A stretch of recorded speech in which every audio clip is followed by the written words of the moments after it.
नमस्कार प्यारे विद्यार्थियों। आज हम एक्सरसाइज 7 है डिफरेंशियल यानी अवकलन। तो डिफरेंशियल यानी अवकलन के फॉर्मूले के बारे में बात करेंगे। उसके बाद हम एक्सरसाइज 7.1 7.2 यानी कंप्लीट करेंगे। तो आज हम ओनली फॉर्मूले पढ़ेंगे कि अवकलन के यानी डिफरेंशियल के फॉर्मूले क्या होते हैं। तो इसके बारे में आज हम डिस्कस करेंगे। तो ध्यान से देखना भाई। देखो, यदि हम फॉर्मूले की बात करें तो पहला फॉर्मूला हमारा रहेगा d/dx। पहले इसका मतलब समझो कि d/dx का मतलब है क्या।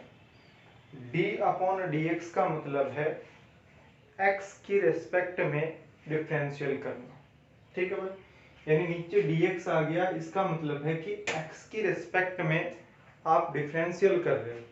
ठीक है, अगर मैंने लिख दिया d/dy, इसका मतलब आपको पता होना चाहिए कि आप डिफरेंशियल कर रहे हो, लेकिन किसकी रेस्पेक्ट में कर रहे हो, आप y की रेस्पेक्ट में कर रहे हो। ठीक है, तो d/dx का मतलब x की रेस्पेक्ट में डिफरेंशियल करना है, d/dy का मतलब y की रेस्पेक्ट में डिफरेंशियल करना है, और d/dz का मतलब है कि z की रेस्पेक्ट में हम डिफरेंशियल कर रहे हैं। ठीक है, पहली बात तो ये। तो d/dx इसका मतलब x के रेस्पेक्ट में हमें डिफरेंशियल करना है x की पावर n का। और यदि हम बात करें भाई x की पावर n, यहाँ जो n है ये कांस्टेंट है। कांस्टेंट का मतलब यहाँ अचर राशि, कोई भी अचर राशि है, कांस्टेंट है। तो देखो इस पावर को, इसमें बिल्कुल सिंपल है, ये n की वैल्यू कुछ भी हो सकती है, 1 2 कोई भी रियल नंबर हो सकता है। तो क्या करना है कि इस पावर को आप आगे ले आओ, ये लो भाई, और एक पावर कम कर दो। इसका मतलब आपको क्या करना है कि जो पावर में आ गया उसको आगे लेके आना है, और एक पावर क्या करनी है, कम करनी है। ठीक है, यानी x की पावर n का फॉर्मूला हो गया n x की पावर n माइनस 1। सेम इसी का दूसरा एक फॉर्मूला है d/dx c इंटू एक्स की पावर। मतलब क्या हुआ, इसको हम फंक्शन बोलते हैं। कोई भी फंक्शन है, ये कोई फंक्शन दिया गया है, और फंक्शन के मल्टीप्लाई में यदि कोई कांस्टेंट आ जाए, क्या आ जाए, कांस्टेंट। जैसे c है, ये कोई भी कांस्टेंट है, कोई भी अचर राशि है, कोई भी नंबर हो सकता है, कोई भी रियल नंबर है। अगर कांस्टेंट के साथ कोई फंक्शन आ जाए तो फंक्शन आने पर आपको क्या करना है, इस कांस्टेंट को छोड़ना पड़ेगा। यानी जैसा कांस्टेंट है वैसा आपको क्या करना पड़ेगा, लिखना पड़ेगा भाई। और x की पावर n का क्या हो जाएगा, अभी हमने x की पावर n का किया था, n x की पावर n माइनस 1। यानी इन दोनों में डिफरेंट क्या है, इन दोनों में डिफरेंस सिर्फ यही है कि x की पावर n है तो पावर आगे आ जाएगी, एक पावर कम होगी। यदि इसी के साथ यदि कोई कांस्टेंट आ जाता है तो कांस्टेंट को छोड़ना पड़ेगा, यानी जैसा कांस्टेंट है वैसा आपको लिखना पड़ेगा। अच्छा, ऐसा क्यों लिखा हमने, ये आप थर्ड फॉर्मूले से पढ़ो, d/dx c का मतलब कोई भी कांस्टेंट। अब इस कांस्टेंट के साथ कोई भी फंक्शन नहीं लिखा मैंने। जब भी कोई फंक्शन नहीं आएगा कांस्टेंट के साथ तो उसका डिफरेंशियल करने पर उसकी वैल्यू आएगी 0। ठीक है भाई, इसका मतलब इसकी वैल्यू क्या आ गई, 0। तो इन दोनों में डिफरेंस समझ में आ गया होगा। यदि ओनली कांस्टेंट है तो उसकी वैल्यू 0, और यदि कांस्टेंट के साथ कोई फंक्शन आता है तो कांस्टेंट सेफ रहेगा, उसको हमें छोड़ना पड़ेगा। ठीक है, अच्छा उसके बाद 4 नंबर का देखो, d/dx e की पावर x। e की पावर x का मतलब क्या होगा, e और उसकी पावर x, चर घातांकी फलन। ठीक है, अगर e की पावर x आ जाए तो उसका बिल्कुल सेम रहेगा, उसमें हमें कोई भी बदलाव नहीं करना है। e की पावर x का डिफरेंशिएशन e की पावर x ही होगा। ठीक है, उसके बाद 5 नंबर की बात करें तो d/dx, अगर हम a की पावर x की बात करें तो a की पावर x का डिफरेंशिएशन a की power x into log a होगा। याद रखना कि जो ये log है, ट्वेल्थ क्लास में जब भी log लिखूंगा तो उसका मतलब उसका बेस ई रहेगा, हमेशा इसका बेस ई रहेगा, और जिस log का बेस ई नहीं होगा उसका डिफरेंशियल नहीं कर सकते। ठीक है, तो यहाँ इसका बेस ई है। क्या किया मैंने, a की पावर x बिल्कुल सेम लिख दिया, log लगा के, और जो a है वो आपको लिखना है। अब बात आती है कि यहाँ a क्या है, तो a क्या है, a यहाँ कांस्टेंट है, यानी कोई भी अचर नंबर है, 1 2 3 कोई भी रियल नंबर हो सकता है, यानी यहाँ पे ये क्या है, कांस्टेंट है। n भी कांस्टेंट था, उसके बाद a b क्या है, कांस्टेंट है, c भी क्या है, कांस्टेंट है, यानी ये सारे रियल नंबर हैं। चलो उसके बाद 6 नंबर पे देख लेते हैं भाई, d/dx, इसका मतलब x की रेस्पेक्ट में डिफरेंशिएशन करना। log x का, किसका करेंगे हम, log x का, तो log x का डिफरेंशिएशन करने पर 1/x आता है। क्या आता है, 1/x आता है। d/dx log x का डिफरेंशिएशन करने पर 1/x आता है। याद रखना कि यहाँ जो log का बेस है वो e होना चाहिए, e के अलावा यदि 10 है तो 1/x आंसर नहीं होगा। ठीक है, अच्छा उसके बाद 7 नंबर पे देख लेते हैं हम। 7 नंबर पे d/dx, यदि मैं कहूं कि भाई x का डिफरेंशिएशन कितना होगा, x का x की रेस्पेक्ट में डिफरेंशिएशन करने पर उसकी वैल्यू 1 आएगी भाई। क्या आएगी, 1 आएगी। क्यों, देखो यहाँ ऊपर भी dx हो गया, नीचे भी dx हो गया, एक ये कैंसिल हो गया। दूसरा मेथड x की पावर 1 है, देखो x की पावर 1 है कि नहीं है, x की पावर 1 है, तो ये फॉर्मूला लगा दो, तब भी इसकी वैल्यू क्या आ जाएगी, 1 आ जाएगी। ठीक है, उसके बाद फॉर्मूला नंबर 8 देख लेते हैं, d/dx √x, इस पर ध्यान देना भाई, d/dx √x। d/dx √x की यदि हम बात कर लें तो √x का आप डायरेक्ट फॉर्मूला याद करना, 1/2 √x। अब ये आता कैसे है भाई, ये हम क्लास में बताएं। आता कैसे, x की पावर 1/2 लिख सकता हूं भाई, अरे इसको मैं x की पावर 1/2 लिख सकता हूं, और x की पावर 1/2 में x की पावर n का जैसे ही फॉर्मूला लगाओगे तो आपके पास ये आ जाएगा। ठीक है, मैं इसलिए लिखवा रहा हूं कि ताकि आप आसानी से क्वेश्चन को कर सको। अंडर रूट बार बार आएगा तो याद रखना 1/2 जैसा है वैसा का वैसा लिख दो भाई। ठीक है, तो ये हो गया 8 नंबर। उसके बाद और फॉर्मूले देख लेते हैं, और फॉर्मूले की यदि हम बात करें तो ये हमारे पास सारे हो गए। अब हम बात कर लेते हैं ट्रिग्नोमेट्री की, त्रिकोणमितीय फलन, ट्रिग्नोमेट्री फंक्शन। अगर उनकी बात करें तो देखो d/dx, यदि हम बात कर लें sin x की, तो sin x का डिफरेंशियल करने पर sin x का आ जाएगा cos x। ये आपको याद करना है, sin x का डिफरेंशियल करने पर cos x आता है। ठीक है, अच्छा उसके बाद नंबर 10 की बात करें तो d/dx, यदि हम बात करें sin x का cos x हो गया। यदि हम cos x की बात करें तो cos x का डिफरेंशिएशन होता है -sin x। ठीक है भाई, अब एक बात यहां आपको याद रखनी है, क्या याद रखनी है, यदि किसी के अंदर CO आ जाए, यदि किसी के अंदर क्या आ जाए, CO का मतलब है कि कोई भी आ जाए, जैसे कोस की बात कर ले उसमें भी CO है, कोट की बात कर ले तो COT उसमें भी CO आ रहा है, उसके अलावा कोसेक की बात कर लें तो उसमें भी CO आता है कि नहीं आता। तो याद रखना जब भी किसी में CO हो, जैसे कोस की बात कर रहा हूं, कोट की बात कर रहा हूं, कोसेक x की बात कर रहा हूं, तो उसके अंदर आपको माइनस लगाना ही पड़ेगा। ठीक है, ये याद रख लेना कि जिसमें CO आता है उसमें माइनस जरूर आएगा। ठीक है, अब ये माइनस देखो कंफ्यूज हो जाओगे, वरना ऐसे याद कर लो कि CO आ गया तो माइनस लगाना है, ये फिक्स याद कर लो आप। तो cos x का हो गया माइनस sin x। अगर हम d/dx उसके बाद tan x की बात कर लेते हैं, अगर हम बात करें tan x, तो tan x का डिफरेंशियल की यदि हम बात करें तो tan x का होता है sec स्क्वायर x। क्या होता है? sec square x। यहाँ इन सब की बात करें तो सबका एंगल में x ले रहा हूं और x की रिस्पेक्ट में ही मैं इसका डिफरेंशियल कर रहा हूं। ठीक है, tan x का हो गया sec स्क्वायर x।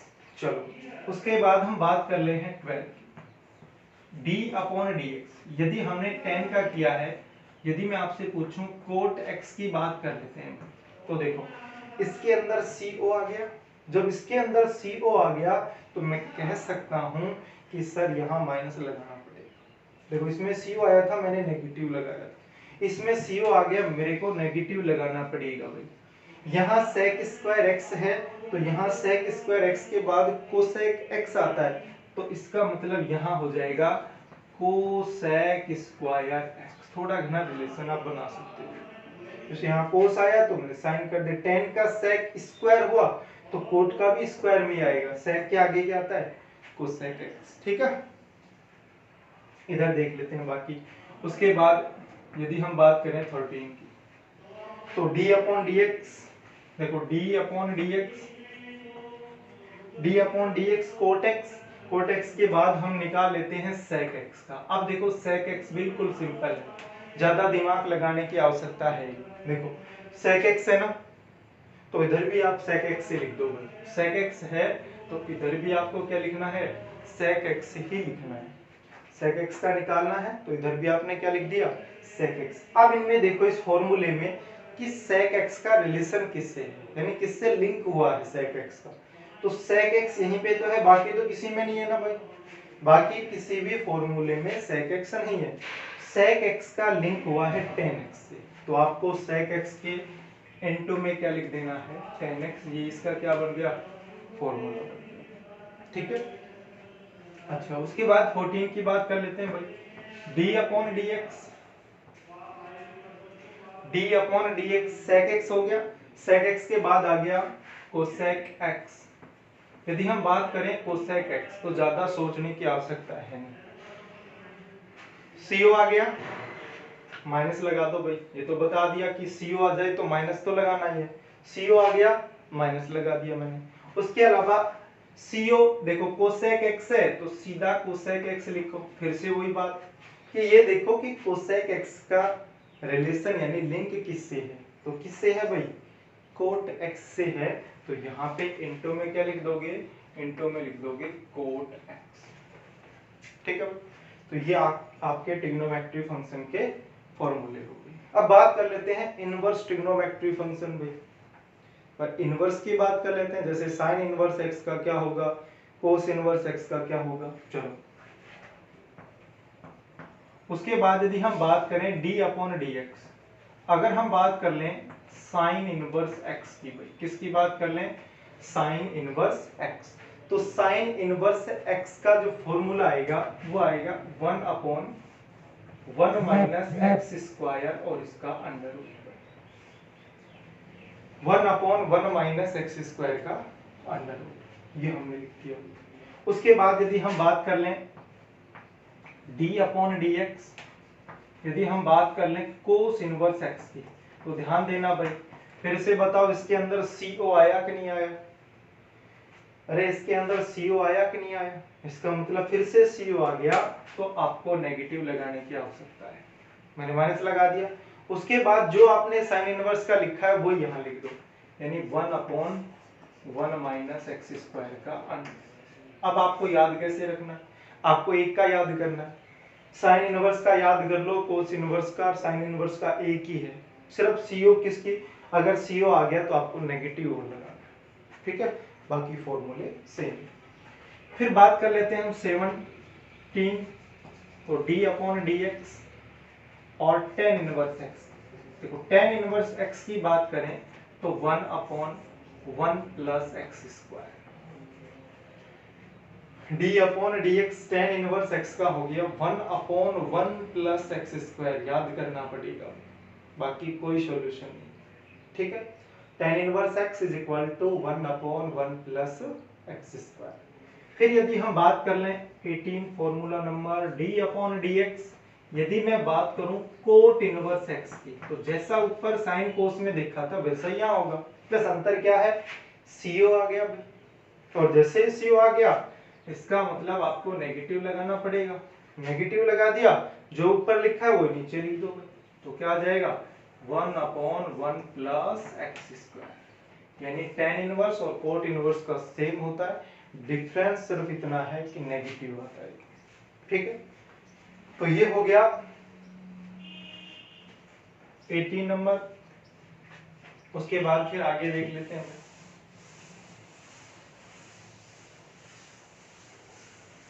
फिर हम आगे की यदि बात करें तो 19 डी अपॉन डी एक्स, यानी x के रेस्पेक्ट में डिफरेंशियल करना, डी अपॉन डी एक्स।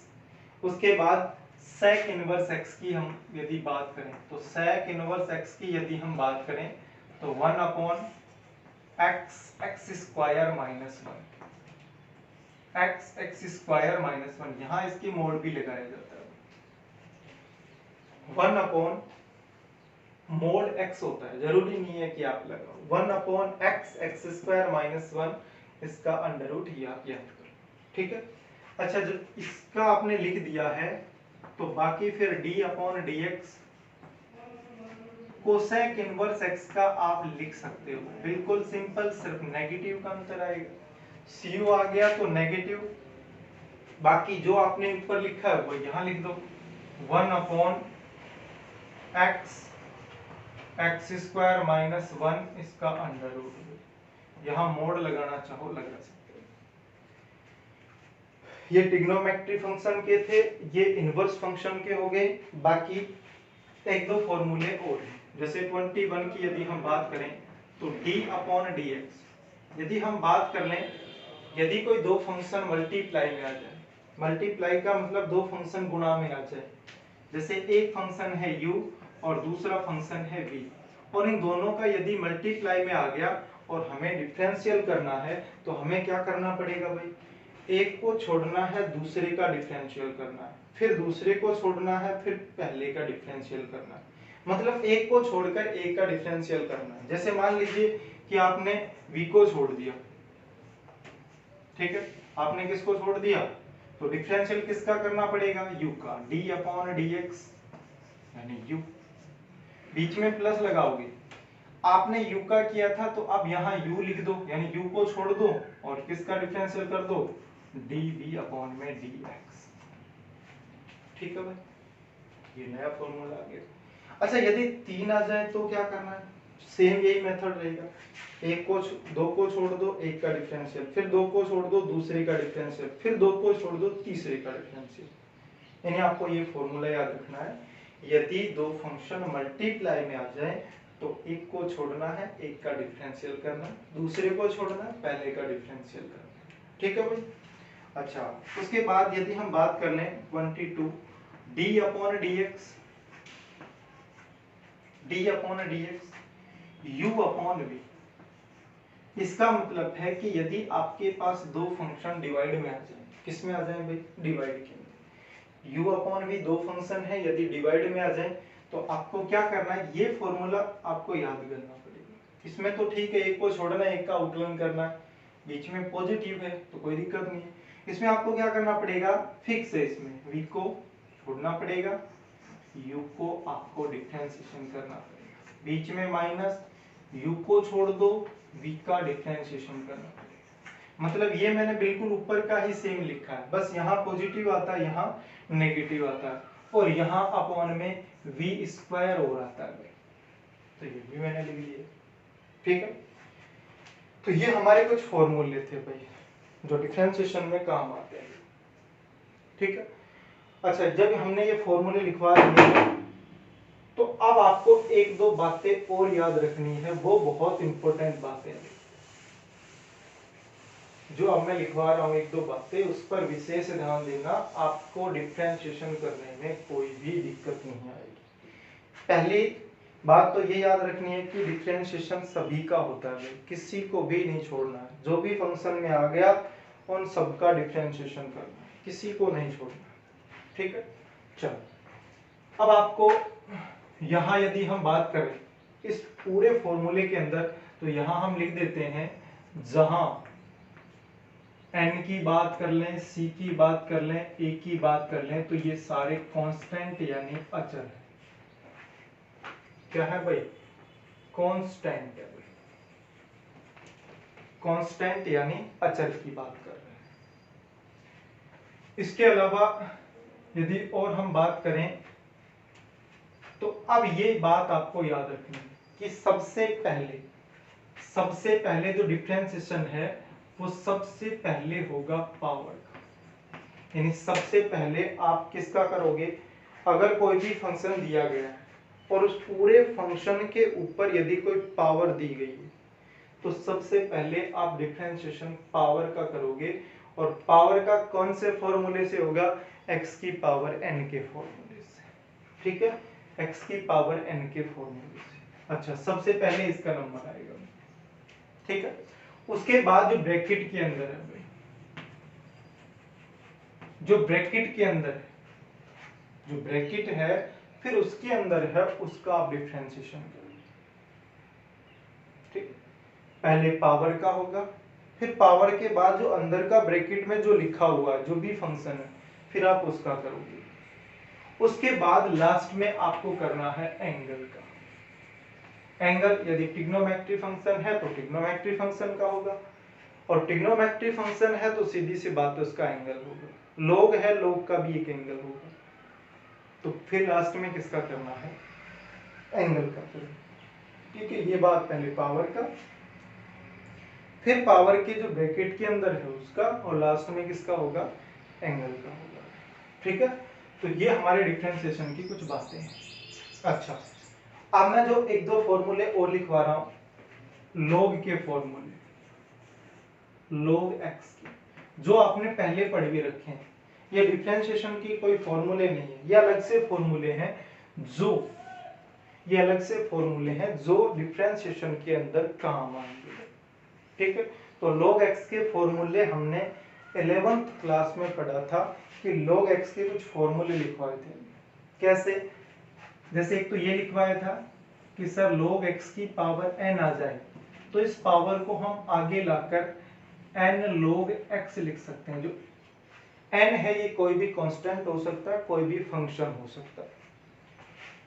यहाँ जो n है ये कोई भी फंक्शन हो सकता है। n इज इक्वल टू या तो कांस्टेंट होगा, या तो क्या होगा? कांस्टेंट होगा भाई, और या फिर क्या होगा? फंक्शन होगा। ये बात याद रखनी। यहाँ कोई कांस्टेंट भी हो सकता है, कोई फंक्शन भी हो सकता है। ठीक है, यानी अगर एंगल के अंदर x की घात में यदि कोई कांस्टेंट आ जाए उसको हटाना हो, या फिर कोई फंक्शन आ जाए उसको हटाना है, तो ये फॉर्मूला हम लगाएंगे। एक हमने ये भी पढ़ा था कि sir log m into n आ जाए तो इसका फॉर्मूला होगा log m और प्लस log n। ये भी हमने 11th क्लास में पढ़ रखा है। ठीक है, तो ये फॉर्मूला भी काम आएगा। एक ये फॉर्मूला भी काम आएगा कि log m अपॉन n की यदि हम बात करें तो log m माइनस में log n। ठीक है, ये तीन फॉर्मूले हैं जो काम। ठीक है, तो ये जो फॉर्मूले थे ये कोई डिफरेंशियल के फॉर्मूले नहीं है, इस बात का विशेष ध्यान रखना। कभी ये सोचो कि ये भी डिफरेंशिएशन, देखो डिफरेंशिएशन जिसका मैंने फॉर्मूला लिखा है, जिसका डिफरेंशिएशन किया उसके आगे मैंने d अपॉन dx लिखा है। इनके अंदर मैंने कोई d अपॉन dx नहीं लिखा है, मतलब ये अलग से फॉर्मूले हैं। log x की पावर n का and log x, log m into n का, log m plus log n, log m upon n का है log m minus log n। तो आज के लिए इतना ही रहेगा। नेक्स्ट क्लास में हम 7.1, देखो अब हमारी क्लासें हैं वो रेगुलर स्टार्ट रहेंगी। एक दो दिन में मैं फेसबुक और यूट्यूब लाइव आने वाला। ठीक है, तो हम यूट्यूब पर लाइव पढ़ाएंगे, और लाइव जो भी लिंक आएगी वो मैं आपके ग्रुप में भेज दूंगा। ठीक है, तो आज के लिए इतना ही। थैंक यू, धन्यवाद।